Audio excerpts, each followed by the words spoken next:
Hello everybody, this is Nathan Nelson with Stillwater Outdoors, and today we're going to be talking about Ground Zero, a product by Buck Bribe, also known as Advanced Cal.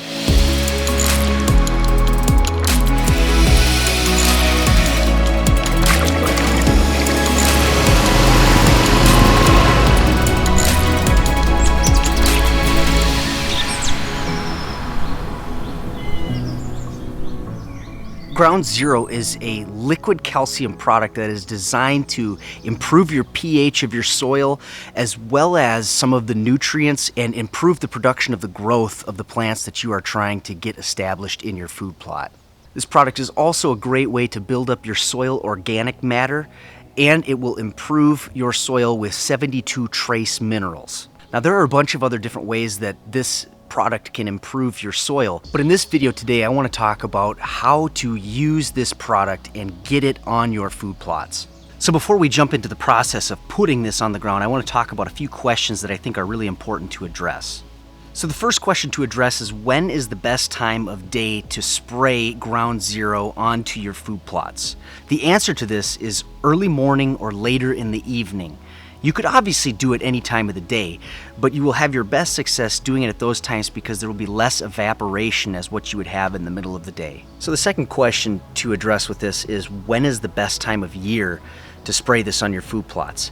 So the answer to this question can be different based on everybody's situation with what they're planting and where they're planting it and when they're planting it. You want to wait until after you have tilled or disked or prepared the soil, and you want to wait until right after you have spread your seed down.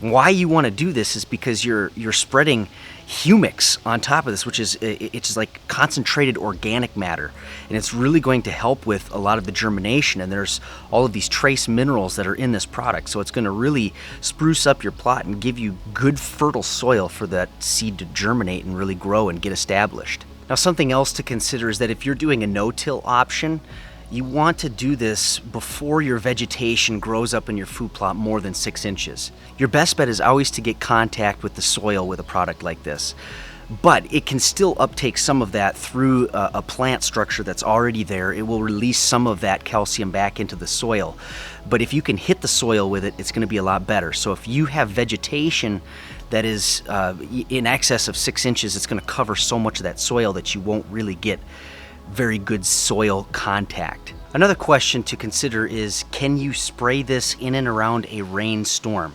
Now, it's not suggested that you spray during a rainstorm or when there is standing water, because it will have a hard time penetrating the soil and it may even get washed away. But you can spray this before or after a rainstorm. Just make sure that there's no standing water. So when it comes time to actually add your liquid calcium into your sprayer, it's important to know how much to put in there. And so what the suggestion is by Buck Bribe is that you put 2.5 to 3 gallons of the liquid calcium per acre inside your sprayer. And then you need to have a 1:5 ratio with water. So in other words, if I've got 3 gallons of the liquid calcium in this tank, then that means that I need to have 15 gallons of water.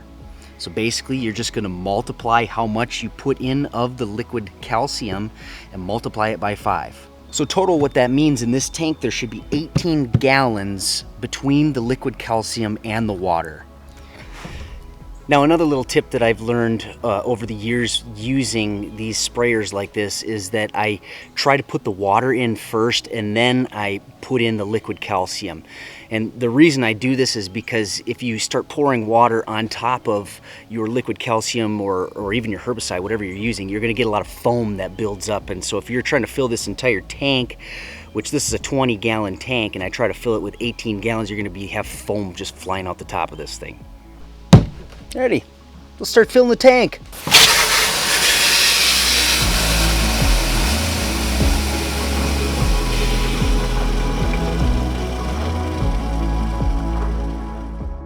Now that I've got this thing filled up, it's time to add the liquid calcium.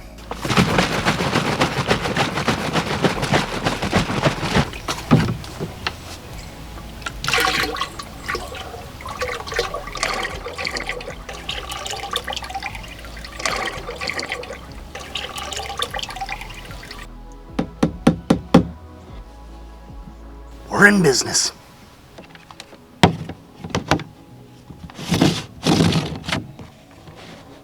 So each one of these beasts here is 2.5 gallons. So I had to do about a half gallon extra from that other one so that I could get the right proportion for the 1-to-5 ratio.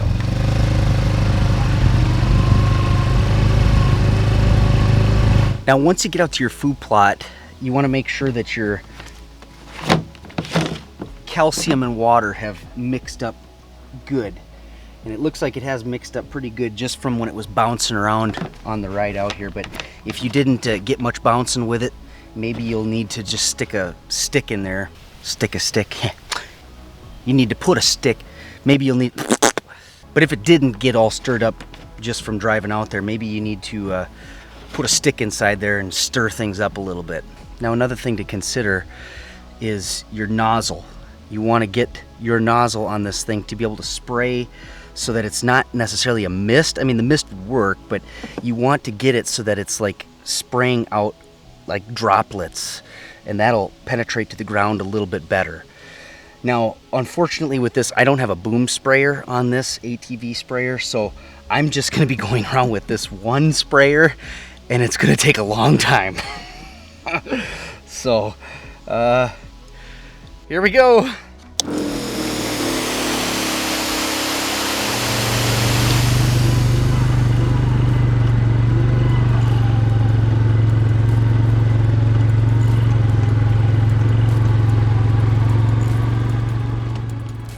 So over here, I'm going to be doing 4 different tests. And the first cage right here, I'm going to try to keep this one to be just plain as it is. This cage here, I'm going to spray with the liquid calcium. This cage here, I'm just going to use the foliar feed. And then this cage here, I'm going to use foliar feed and I'm going to use the liquid calcium. And we're going to see how those end up doing and how they compare next to each other. I'm excited to see what the results are. I have soil samples that are waiting to come back from the original test, and then I'm going to eventually test the food plot and see maybe 8 to 12 weeks from now and see if it has improved the pH of the soil and maybe even just the overall health of the soil. I'm also going to get to see how those utilization cages do and see if we can have some measurable differences in the quality of the forages based off of what we put on them. So it's going to be something that you'll want to follow throughout the rest of the summer, and we'll keep you posted.